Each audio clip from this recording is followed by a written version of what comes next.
સાવરકુંડલા ગામની એ સવાર દરરોજ જેવી જ હતી, પણ સગનભાઈના મનમાં આજનો દિવસ કંઈક અલગ જ મહત્ત્વ ધરાવતો હતો.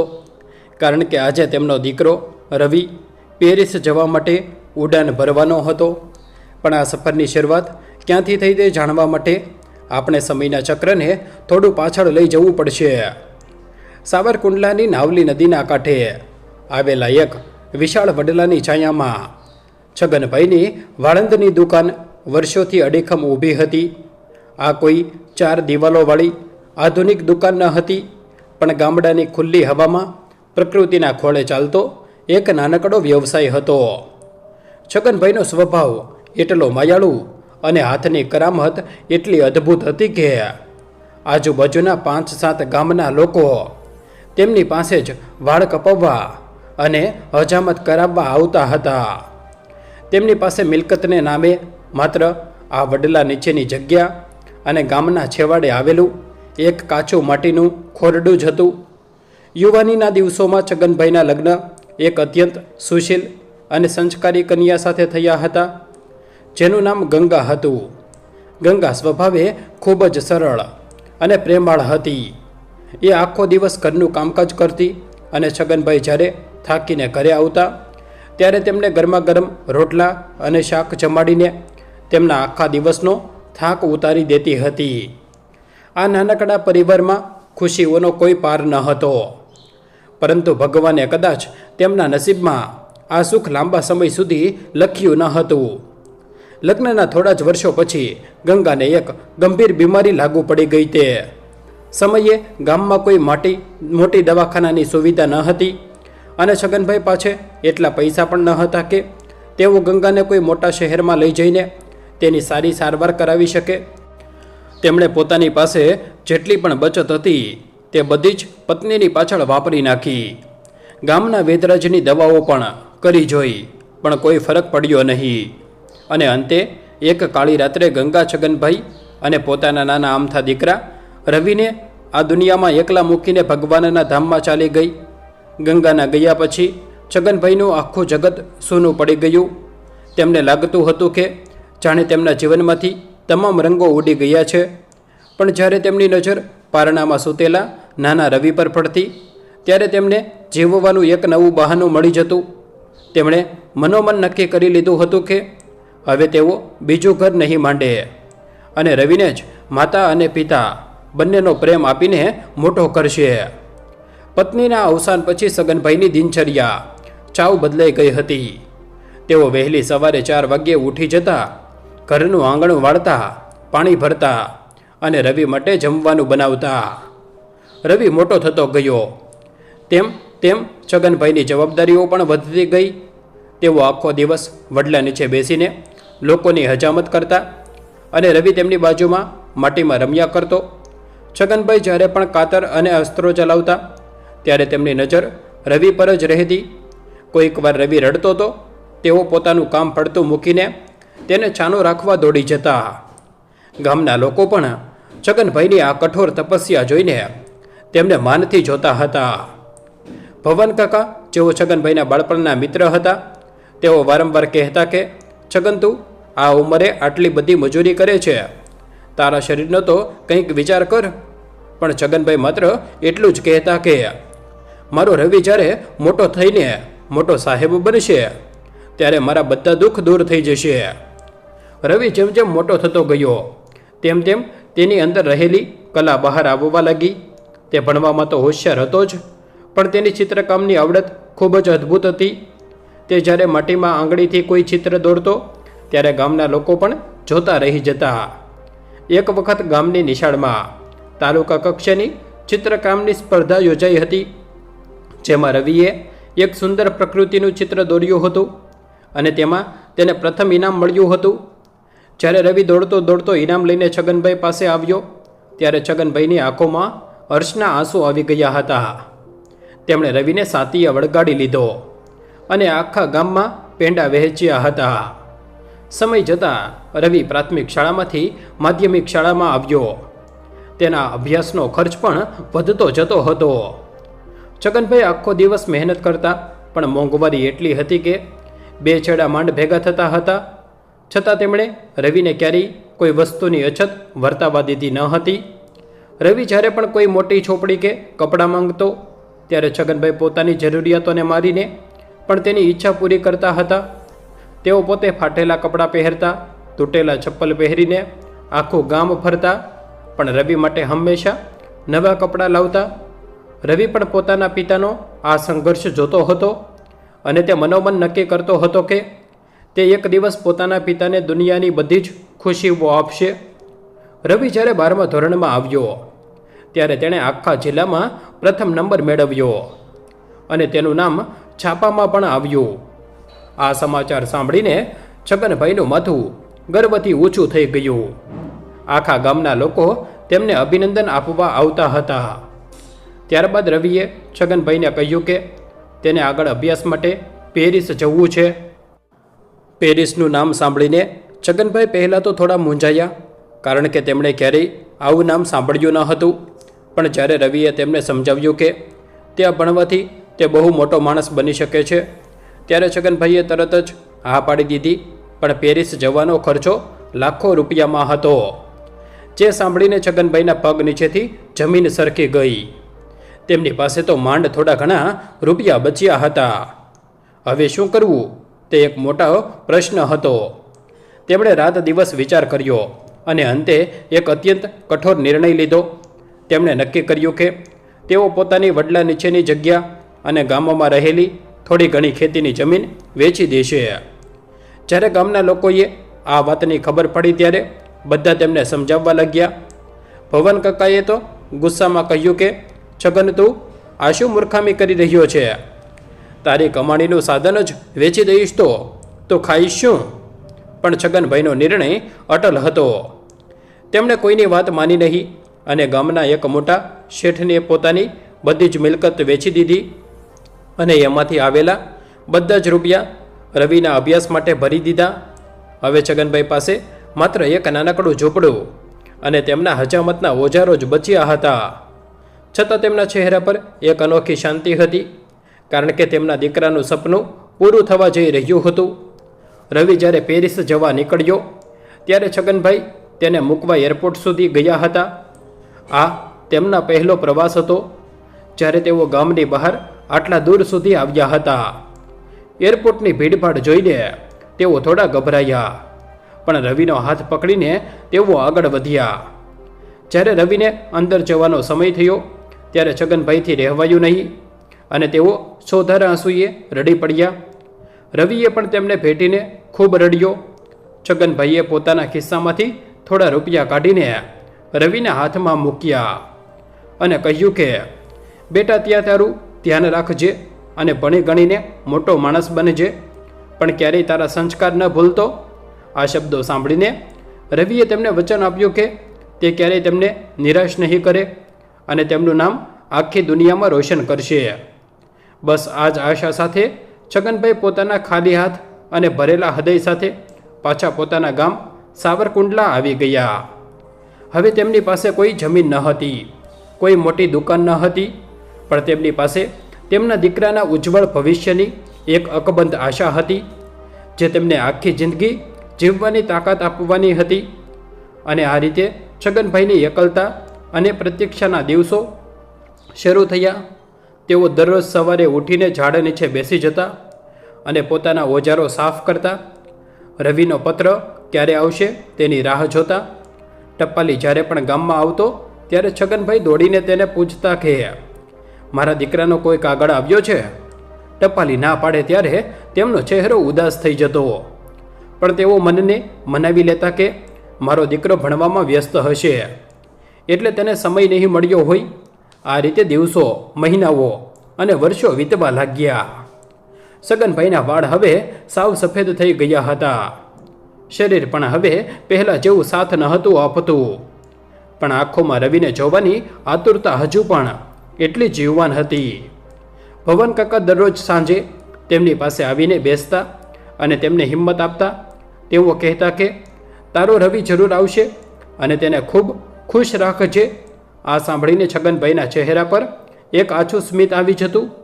આ બધું સહન કરતાં કરતાં છગનભાઈ ક્યારેય કોઈને પોતાના દુઃખની વાત નહોતા કરતા, બસ મનોમન પોતાના દીકરાના સુખ માટે ભગવાનને પ્રાર્થના કરતા રહેતા. આ હતી એક એવા પિતાની શરૂઆતની સફર જેણે પોતાના દીકરા માટે પોતાનું સર્વોચ્ચ ન્યોછાવર કરી દીધું હતું. અને હવે આગળના સમયમાં રવિનું પેરિસનું જીવન અને ત્યાંના સંઘર્ષો કેવી રીતે આ વાર્તાને આગળ વધારે છે તે જોવું રહ્યું. રવિ જ્યારે પેરિસ પહોંચ્યો ત્યારે તેના માટે આખી દુનિયા સાવ નવી અને અજાણી હતી. કાચી માટીના ઘરમાંથી નીકળીને સીધો કાચ અને કોન્ક્રીટના જંગલમાં આવી ગયેલો રવિ પહેલાં તો થોડો ડઘાઈ ગયો હતો, પણ તેઓ હૃદયમાં પોતાના પિતા છગનભાઈએ આપેલો પેલો ચાંદીનો અસ્ત્રો અને તેમના આશીર્વાદ હંમેશા ધબકતા હતા. પેરિસની ફેશન યુનિવર્સિટીમાં તેઓ પહેલો દિવસ ખૂબ જ સંકોચ ભર્યો રહ્યો, કારણ કે ત્યાંના લોકોનો પહેરવેશ, તેમની ભાષા અને તેમની રહેણી કહેણી રવિ કરતાં સાવ અલગ હતી. શરૂઆતના દિવસોમાં તેને ભાષાની ખૂબ મોટી તકલીફ પડતી હતી, પણ તેણે હાર ન માની. તેણે રાત દિવસ એક કરીને ફ્રેન્ચ ભાષા શીખવાનું શરૂ કર્યું અને સાથે સાથે પોતાના અભ્યાસમાં પણ એટલું જ ધ્યાન આપ્યું. પેરિસમાં રહેવાનો અને જમવાનો ખર્ચ ખૂબ જ વધારે હતો. છગનભાઈએ જે પૈસા આપ્યા હતા તે માત્ર યુનિવર્સિટીની ફી અને થોડા મહિનાના ખર્ચ માટે જ પૂરતા હતા. તેથી રવિએ ભણવાની સાથે સાથે પાર્ટ ટાઈમ નોકરી કરવાનું શરૂ કર્યું. તે મોડી રાત સુધી એક રેસ્ટોરન્ટમાં વાસણ સાફ કરતો અને સવારે વહેલા ઉઠીને ભણવા જતો. આ કઠોર પરિશ્રમ વચ્ચે પણ તે પોતાના પિતાને નિયમિત પત્ર લખતો અને ફોન કરીને તેમની ખબર પૂછતો. છગનભાઈ પણ વડલા નીચે બેઠા બેઠા પોતાના દીકરાની પ્રગતિના સમાચાર સાંભળીને પોતાનો બધો જ થાક અને પીડા ભૂલી જતા હતા. રવિની મહેનત રંગ લાવી અને તે પોતાની યુનિવર્સિટીમાં ટોપર્સમાં સામેલ થઈ ગયો. તેની હેર કટિંગ અને સ્ટાઇલિંગની આવડત એટલી અદ્ભુત હતી કે પેરિસના મોટા મોટા પ્રોફેસરો પણ તેના વખાણ કરતા હતા. અભ્યાસ પૂરો થયા પછી તરત જ તેને પેરિસના સૌથી પ્રખ્યાત અને મોંઘા લક્ઝરી સલૂનમાં નોકરી મળી ગઈ. હવે રવિનું જીવન ધીમે ધીમે બદલાવા લાગ્યું હતું. તેની પાસે પૈસા આવવા લાગ્યા હતા અને તેની લાઇફસ્ટાઇલ પણ એકદમ મોર્ડન થઈ ગઈ હતી. તે હવે ગામડાના રવિમાંથી પેરિસનો પ્રખ્યાત હેર સ્ટાઇલિસ્ટ રવિ બની ગયો હતો. આ સલૂનમાં કામ કરતી વખતે તેની મુલાકાત રિયા નામની એક ભારતીય મૂળની પણ પેરિસમાં જ ઉછરેલી છોકરી સાથે થઈ. રિયા ખૂબ જ મહત્વાકાંક્ષી, આધુનિક અને સ્વતંત્ર વિચારોવાળી હતી. તે દેખાવે ખૂબ જ જેટલી સુંદર હતી એટલી જ તેના સપનાઓ પણ મોટા હતા. રવિ અને રિયા વચ્ચે ધીમે ધીમે મિત્રતા થઈ અને આ મિત્રતા ક્યારે પ્રેમમાં બદલાઈ ગઈ તેની તેમને પોતાને પણ ખબર ન પડી. રિયાએ રવિની મહેનત અને તેની સફળતા ખૂબ જ પસંદ હતી, જ્યારે રવિને રિયાનો આત્મવિશ્વાસ ગમતો હતો. એક દિવસ રવિએ હિંમત કરીને છગનભાઈને ફોન કર્યો અને રિયા વિશે બધી જ વાત કરી. છગનભાઈ તો પોતાના દીકરાની ખુશીમાં જ પોતાની ખુશી જોતા હતા. તેમણે તરત જ હસતા મુખે રવિને આશીર્વાદ આપ્યા અને લગ્ન માટે હા પાડી દીધી. રવિ અને રિયાના લગ્ન પેરિસમાં જ ખૂબ જ ધામધૂમથી થયા. છગનભાઈ પાસે પાસપોર્ટ કે એટલા પૈસા ન હતા કે તેઓ પેરિસ જઈ શકે, એટલે તેઓ ગામમાં જ બેઠા બેઠા પોતાના દીકરાના લગ્નની ખુશી મનાવતા રહ્યા. લગ્ન પછી રવિ અને રિયાનું જીવન એકદમ વૈભવી બની ગયું. તેઓ પેરિસના એક આલિશાન એપાર્ટમેન્ટમાં રહેવા લાગ્યા અને દરરોજ નવી નવી પાર્ટીઓમાં જવા લાગ્યા. રિયાની દુનિયા આખી અલગ હતી અને તે ઈચ્છતી હતી કે રવિ પણ તેની જેમ જ એકદમ હાઈ પ્રોફેશનલ લાઈફ જીવે.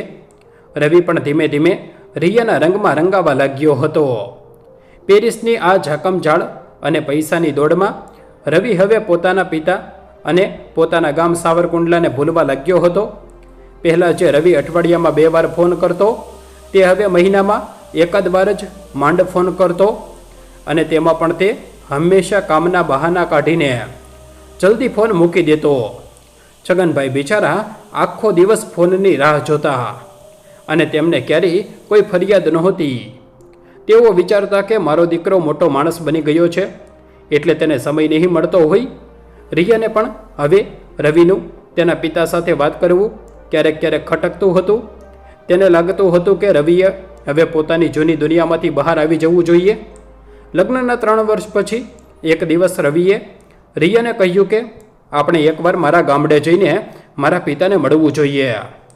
રિયા પહેલાં તો બિલકુલ તૈયાર ન હતી, કારણ કે તેણે ભારતનું ગામડું ક્યારેય જોયું ન હતું અને તેને ત્યાંની ધૂળ, ગંદકી અને ગરમીથી સખત નફરત હતી. પણ રવિના ખૂબ આગ્રહ પછી અંતે તે કચકાતા મને તૈયાર થઈ પેરિસથી મુંબઈ અને ત્યાંથી ગાડી કરીને રવિ અને રિયા સાવરકુંડલા પહોંચ્યા.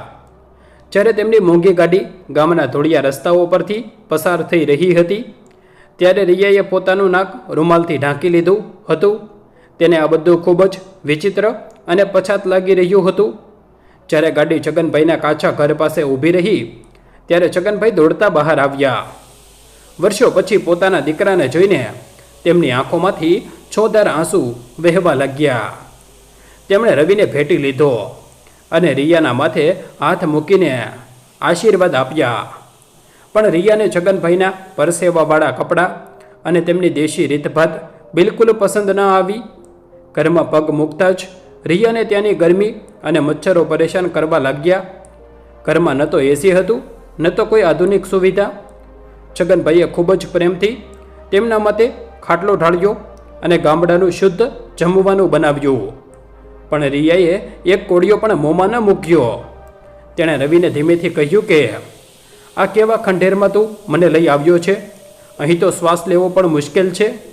રવિ પહેલાં તો રિયાને શાંત પાડવાનો પ્રયાસ કરતો, પણ અંદરથી તે પણ હવે આ ગામડાના વાતાવરણમાં ગૂંગણામણ અનુભવી રહ્યો હતો. પેરિસની સુખ સુવિધાઓથી ટેવાયેલો રવિ પોતાના જ ઘરમાં હવે એક મહેમાન જેવો બની ગયો હતો. છગનભાઈ પોતાના દીકરા અને વહુ માટે આખું ગામ ફરીને સારામાં સારી વસ્તુઓ લાવતા, પણ રિયા હંમેશા નાકનું ટેરવું ચડાવતી રહેતી. તેને છગનભાઈની વડલા નીચેની દુકાન પણ સાવ ભિખારી જેવી લાગતી હતી. તે અવારનવાર રવિને મહેણા મારતી કે તારા પિતા હજુ પણ આ ઝાડ નીચે બેસીને લોકોની હજામત કરે છે. તે આપણા સ્ટેટસ માટે કેટલી શરમજનક વાત છે. રવિ ધીમે ધીમે રિયાની વાતોમાં આવવા લાગ્યો હતો. તેને પણ હવે પોતાના પિતાનું કામ અને તેમનું જીવન એક બોજ જેવું લાગવા માંડ્યું હતું.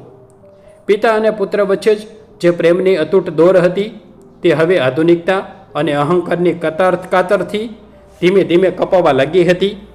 રાતના સમયે ખાટલામાં સૂતા સૂતા રિયા સતત રવિના કાન ભરતી રહેતી કે આપણે જલ્દીથી પાછા પેરિસ જતા રહીએ અને તારા પિતાને કહી દે કે આ જૂનું ઘર વેચી નાખે, જેથી આપણને બિઝનેસમાં કામ આવે. રવિ પણ હવે રિયાના રંગે પૂરેપૂરો રંગાઈ ચૂક્યો હતો અને તે પણ એ જ વિચારવા લાગ્યો હતો કે આ ગામડામાં અને આ જૂનવાણી વિચારોમાં હવે કશું જ રાખ્યું નથી. આ રીતે પેરિસથી આવેલા દીકરા અને વહુના મનમાં ગામ અને બાપ પ્રત્યેનો અણગમો વધતો જતો હતો. તેને જેની છગનભાઈને સહેજમ કલ્પના ન હતી. તેઓ તો માત્ર પોતાના દીકરાને નજર સામે જોઈને સ્વર્ગનું સુખ અનુભવી રહ્યા હતા અને તેમને લાગતું હતું કે તેમનો પરિવાર હવે હંમેશા ખુશ રહેશે. પણ ભવિષ્યના ગર્ભમાં કંઈક અલગ જ દુઃખદ ઘટનાઓ આકાર લઈ રહી હતી, જે આ પિતાના નિસ્વાર્થ પ્રેમને એક બહુ મોટી કસોટી પર મૂકવાની હતી. એક સાંજે વાર્તાએ એવો કરુણ વળાંક લીધો જેની છગનભાઈએ સપનામાં પણ કલ્પના નહોતી કરી. પેરિસ પાછા જવાની તૈયારીઓ વચ્ચે રિયાએ રવિ પર દબાણ લાવવાનું શરૂ કર્યું હતું કે તે છગનભાઈ સાથે મિલકતની આખરી વાત કરી લે. ઘરમાં જમ્યા પછી બધા આંગણામાં બેઠા હતા ત્યારે વાતાવરણ એકાએક ભારે થઈ ગયું. રિયાએ સીધો જ મુદ્દો છેડ્યો અને રવિને આંખથી ઇશારો કર્યો. રવિએ થોડો ખચકાટ અનુભવ્યા પછી પોતાના પિતા સામે જોયું અને ધૂંધળા પ્રકાશમાં બોલ્યો કે બાપુજી, પેરિસમાં અમારું પોતાનું આંતરરાષ્ટ્રીય સ્તરનું લક્ઝરી સલૂન અને ફેશન ફર્મ શરૂ કરવી છે. ત્યાં રોકાણ બહુ મોટું જોઈએ છે. જો તમે આ ગામનું જૂનું ઘર અને આસપાસની ખાલી જગ્યા વેચી નાખો તો અમને મોટો ટેકો મળી જશે. એમ પણ હવે આ ઉંમરે તમારે અહીં એકલા રહીને શું કામ છે? આ સાંભળીને છગનભાઈના પગ નીચેથી જાણે જમીન સરકી ગઈ. તેમની આંખો સામે ભૂતકાળના બધા દ્રશ્યો તરી આવ્યા. પત્ની ગંગાની યાદો આ ઘરના ખૂણે ખૂણામાં વસેલી હતી અને આ કાચું ખોરડું જ તેમના જીવનનો એકમાત્ર આશરો હતો. તેમણે અત્યંત નમ્રતાથી રવિને સમજાવવાનો પ્રયત્ન કર્યો કે દીકરા, આ ઘર માત્ર માટીની દિવાલો નથી, પણ આમાં તારી માના છેલ્લા શ્વાસ અને મારી આખી જિંદગીની સ્મૃતિઓ સમાયેલી છે. તારી પ્રગતિ માટે મેં મારા વડલા નીચેનો વાડો અને જમીન પહેલાં જ વેચી દીધા છે. હવે આ એક જ આશરો બચ્યો છે.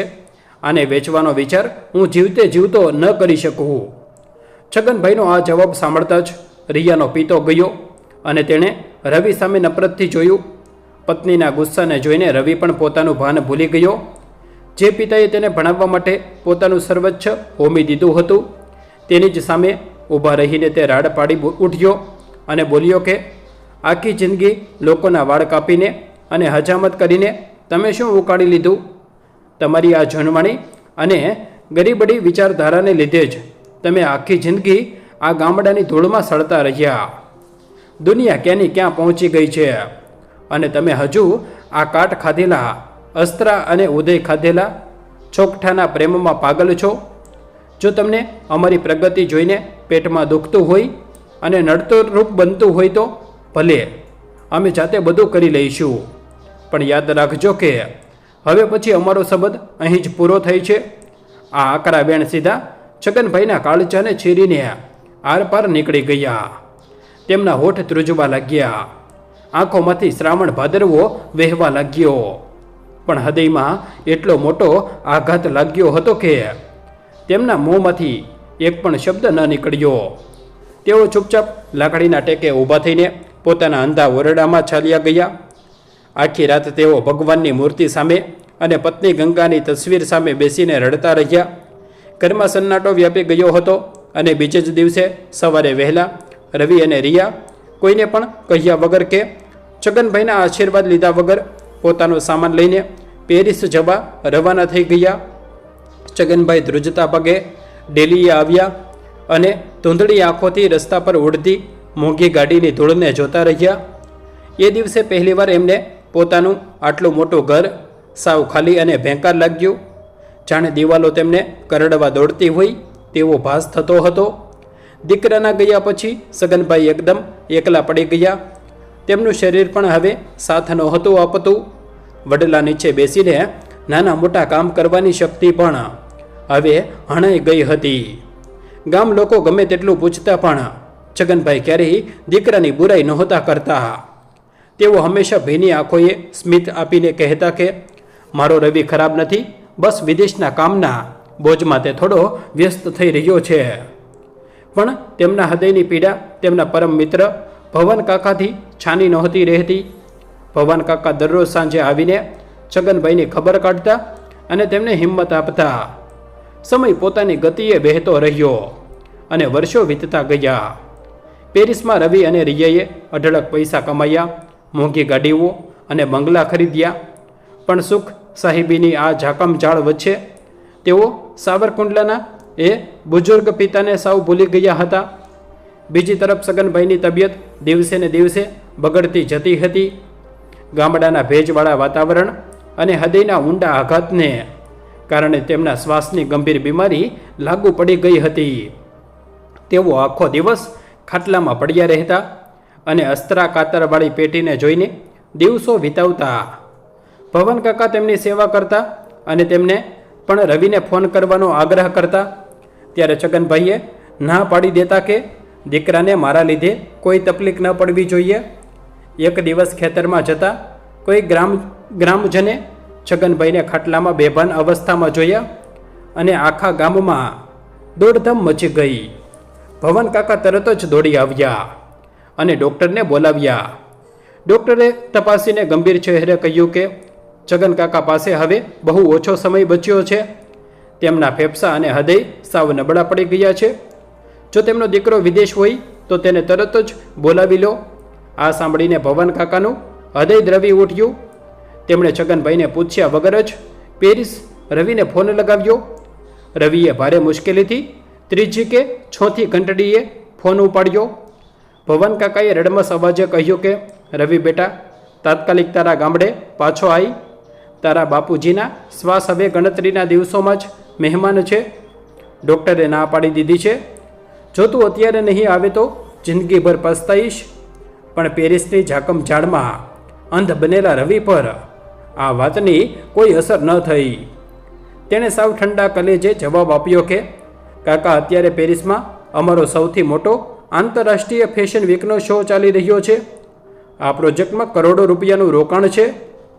જો અત્યારે હું બધું છોડીને ઇન્ડિયા આવું તો મારું આખું કરિયર રોળાઈ જાય અને કંપની દેવાળું ભૂખે. અમે તેમને સારામાં સારી હોસ્પિટલમાં દાખલ કરી દો.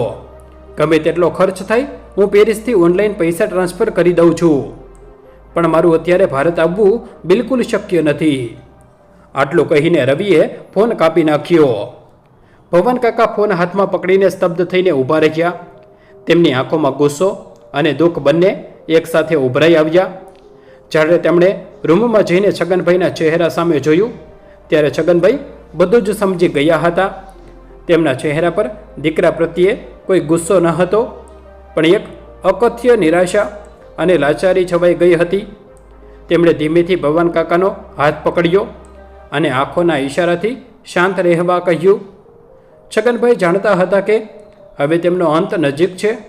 તેમણે કાંપતા હાથે પોતાના ખાટલા પાસે રાખેલી પેટીમાંથી પોતાના પરદાદાના વખતનો થેલો, ચાંદીની મૂઠવાળો પવિત્ર અસ્ત્રો અને કોતરણીવાળો અરીસો બહાર કાઢ્યો. આ એ જ અરીસો હતો જેમાં જોઈને રવિ નાનપણમાં હસતો અને પિતા પાસે વાળ ઓડાવતો. છગનભાઈએ ખૂબ જ કષ્ટ વેઠીને એક કાગળ અને પેન મંગાવ્યા અને આખી રાત જાગીને કાંપતા હાથે શ્વાસની તકલીફ વચ્ચે પણ એક લાંબો પત્ર લખ્યો. પત્ર લખતી વખતે તેમની આંખોમાંથી વહેતા આંસુ કાગળ પર પડતા હતા અને શાહી ધૂંધળી થતી રહી.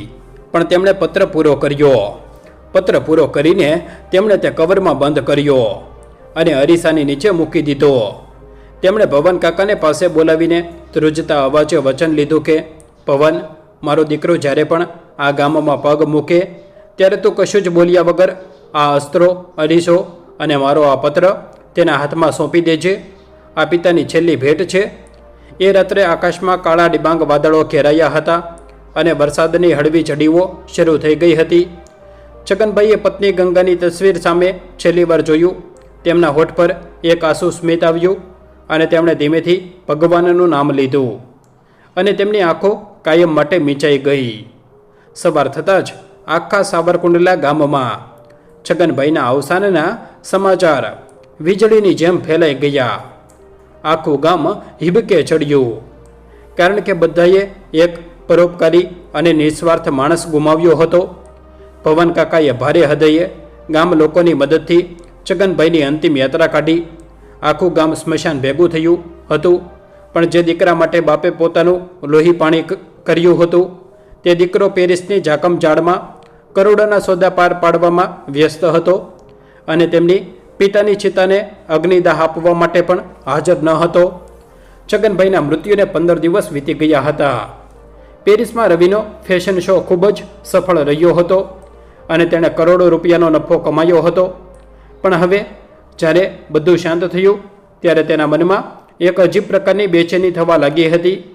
તેને વારંવાર પોતાના પિતાનો ચહેરો યાદ આવતો હતો. રિયા પણ હવે થોડી શાંત થઈ ગઈ હતી. રવિએ નક્કી કર્યું કે તે બધું કામ પડતું મૂકીને થોડા દિવસ માટે સાવરકુંડલા જશે. જ્યારે રવિ અને રિયા ભારત પહોંચ્યા અને પોતાની ગાડી લઈને સાવરકુંડલા ગામના પાદરે પ્રવેશ્યા ત્યારે વાતાવરણમાં એક અજબની ઉદાસી અને નીરવ શાંતિ છવાયેલી હતી. વડલા નીચેની જગ્યા સાવ સૂની પડી ગઈ હતી. ત્યાં કોઈ હલચલ ન હતી. જ્યારે રવિએ પોતાના ઘર પાસે ગાડી ઊભી રાખી ત્યારે ડેલી પર એક મોટું તાળું લટકી રહ્યું હતું. રવિના હૃદયના ધબકારા વધી ગયા. તેણે કંઈક અશુભ થયાની શંકા થઈ. તે તરત જ દોડીને પડોશમાં રહેતા ભવાન કાકાના ઘરે ગયો. ભવાન કાકા ઓસરીમાં ઉદાસ ચહેરે બેઠા હતા. રવિને જોઈને તેમના ચહેરા પર કોઈ ખુસ્સો કે ગુસ્સો ન હતો, બસ એક શૂન્યતા હતી. રવિએ ધ્રુજતા અવાજે પૂછ્યું, કાકા, બાપુજી ક્યાં છે?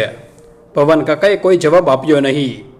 તેઓ ધીમેથી ઊભા થયા અને અંદરના ઓરડામાંથી પેલી લાકડાની પેટી લઈને બહાર આવ્યા. તેમણે પેટીમાંથી પેલો જૂનો ચાંદીની મૂઠવાળો અસ્ત્રો, કોતરણીવાળો અરીસો અને એક બંધ કવર કાઢીને રવિના હાથમાં મૂક્યા. તેમણે ભારે અવાજે માત્ર એટલું જ કહ્યું, બેટા, તારા બાપુજી હવે આ દુનિયામાં નથી રહ્યા. તેઓ 15 દિવસ પહેલાં જ તારી રાહ જોતા જોતા ભગવાનના ઘરે પહોંચી ગયા. આ તેમની છેલ્લી નિશાની છે જે તેમણે તને આપવા માટે મને આપી હતી. આ શબ્દો સાંભળતા જ રવિના પગ નીચેથી જમીન ખસી ગઈ. તેના હાથમાંથી પેટી નીચે પડી ગઈ અને તે ત્યાં જ ફસડાઈ પડ્યો. રિયા પણ આઘાતથી સ્તબ્ધ થઈ ગઈ. રવિની આંખોમાંથી સોધાર આંસુ વહેવા લાગ્યા. તેણે ધ્રુજતા હાથે પેલું કવર ખોલ્યું અને પોતાના પિતાના છેલ્લા અક્ષરો વાંચવાનું શરૂ કર્યું. પત્રમાં લખ્યું હતું, મારા વહાલા દીકરા રવિ, જ્યારે તું આ કાગળ વાંચી રહ્યો હોઈશ ત્યારે કદાચ હું આ દુનિયાની ભીડમાં ક્યાંક ખોવાઈ ગયો હોઈશ. પણ બેટા, તું જરાય રડતો નહીં અને કોઈ પસ્તાવો પણ ન કરતો. તને આખી દુનિયાની બધી જ ખુશીઓ મળે એ જ તારા આ બાપની અંતિમ ઈચ્છા છે. તે એ દિવસે મને પૂછ્યું હતું ને કે મેં આખી જિંદગી લોકોની હજામત કરીને શું ઉકાળ્યું? તો બેટા સાંભળ, મેં લોકોના વાળ કાપીને અને દાઢીઓ કરીને તારા સપનાઓને આકાર આપ્યો છે. મને ગર્વ છે કે તું આજે પેરિસમાં મોટો માણસ બની ગયો છે. હું તો માત્ર લોકોના ચહેરા પરથી વાળ અને ધૂળ સાફ કરી શક્યો, પણ તે તો આખી દુનિયામાં તારું અને મારું નામ રોશન કર્યું છે. દીકરા, તને ક્યારેય કોઈ તકલીફ ન પડે અને તારા કામમાં કોઈ અડચણ ન આવે, એટલે જ મેં મારી બીમારીની જાણ તને નહોતી કરી. આ અસ્ત્રો મારા દાદાનો છે અને આ અરીસો એ જ છે જેમાં તું જોઈને તું નાનપણમાં તારા વાળ ઓળતો હતો. આ બંને વસ્તુઓ તારી પાસે રાખજે, જેથી તને હંમેશા યાદ રહે કે તારો પાયો ક્યાં જોડાયેલો છે. તું જિંદગીમાં ખૂબ આગળ વધજે. મારી તારી સામે કોઈ ફરિયાદ નથી. તારો બાપ અને અનહદ અને નિસ્વાર્થ પ્રેમ કરે છે અને હંમેશા કરતો રહેશે. આ શબ્દો વાંચતા જ રવિનો બધો જ ગર્વ, તેનો અહંકાર અને તેની મોર્ડન દુનિયાની બધી જ સમજણ પાણીની જેમ ઓગળી ગઈ. તે માટીના ફળિયામાં ઘૂંટણિયાભેર બેસીને ઘ્રુસકે રડી પડ્યો. તે અરીસામાં પોતાનો ચહેરો જોઈને પોતાની જાતને નફરત કરવા લાગ્યો. તેને સમજાઈ ગયું કે તેણે પૈસા કમાવવાની અને દુનિયાને દેખાડવાની લાહીમાં દુનિયાનો સૌથી મોટો અને સાચો ખજાનો ગુમાવી દીધો હતો. દિશા, કે જે હવે રિયા બની ગઈ હતી, તે પણ આ દ્રશ્ય જોઈને પોતાની ભૂલ પર પસ્તાવો કરી રહી હતી. તેને પણ સમજાઈ ગયું હતું કે સાચો પ્રેમ આધુનિકતામાં નહીં, પણ આ કાચા ખોરડાની માટીમાં હતો. પણ હવે સમય હાથમાંથી સરકી ગયો હતો. પિતાની વિરાહ અને ભયંકર પસ્તાવાની આગમાં શેકાતા રવિએ એ જ ક્ષણે એક બહુ મોટો નિર્ણય લીધો. તેણે તરત જ પેરિસ ફોન કરીને પોતાની કંપનીનો તમામ વહીવટ અને ભાગીદારી પોતાના પાર્ટનરને સોંપી દીધી અને કાયમ માટે ભારતમાં પોતાના ગામ સાવરકુંડલામાં જ રહેવાનો દ્રઢ નિશ્ચય કર્યો. તેણે પિતાના એ જૂના ઘરને વેચવાને બદલે તેણે એક ભવ્ય આશ્રમ અને આધુનિક સ્કિલ ડેવલપમેન્ટ સિસ્ટમમાં ફેરવી નાખ્યું, જેનું નામ તેણે પોતાના પિતાની યાદમાં Chhaganbhai hair and care academy રાખ્યું. આ એકેડેમીમાં હવે આસપાસના ગામના ગરીબ અને અનાથ યુવાનોને હેર કટિંગ, સલૂન મેનેજમેન્ટ અને કોસ્મેટોલોજીસ્ટની બિલકુલ મફત તાલીમ આપવામાં આવતી હતી, જેથી તેઓ પણ પોતાના પગભર થઈ શકે અને કોઈ પિતાને પોતાના દીકરાને ભણાવવા માટે પોતાની મિલકત ન વેચવી પડે. રવિ દરરોજ સવારે ઉઠીને પિતાની મૂર્તિ અને પેલા ચાંદીના અસ્ત્રા તેમજ અરીસા સામે ઊભો રહીને માફી માંગતો અને તેમના આશીર્વાદ લેતો. તેને આજે જિંદગીનો સૌથી મોટો અને કડવો પાઠ સમજાઈ ગયો હતો કે બેંકના ખાતામાં ભલે ગમે તેટલા શૂન્ય વધી જાય, પણ જો મા બાપના આશીર્વાદ અને તેમના પ્રેમ તમારી સાથે ન હોય તો માણસની પોતાની કિંમત સાવ શૂન્ય જ રહે છે. આ વાર્તા આપણને એ જ શીખવે છે કે સમય રહેતા આપણા માતા પિતાની કદર કરવી જોઈએ, કારણ કે દુનિયાની તમામ સંપત્તિઓ ફરીથી કમાઈ શકાય છે, પણ માતા પિતાનો ગુમાવેલો સમય અને તેમનો પ્રેમ ક્યારેય પાછો નથી મળતો. આ વાર્તા સંપૂર્ણપણે કાલ્પનિક છે અને સામાજિક મૂલ્યો તેમજ પારિવારિક સંબંધોનું મહત્ત્વ દર્શાવવાના હેતુથી લખવામાં આવી છે. તેમાં આવતા પાત્ર, સ્થળો અને ઘટનાઓ સર્જકની કલ્પનાની નિપજ છે. જો તેનો કોઈ જીવિત કે મૃત વ્યક્તિ, ઘટના અથવા સ્થળ સાથે સામ્યતા જોવા મળે તો તે માત્ર એક યોગાનુયોગ ગણાશે. આશા છે કે આ વાર્તા તમને ગમી હશે. તમારા અમૂલ્ય પ્રતિભાવો જરૂરથી જણાવજો. જય શ્રી કૃષ્ણ. ધન્યવાદ.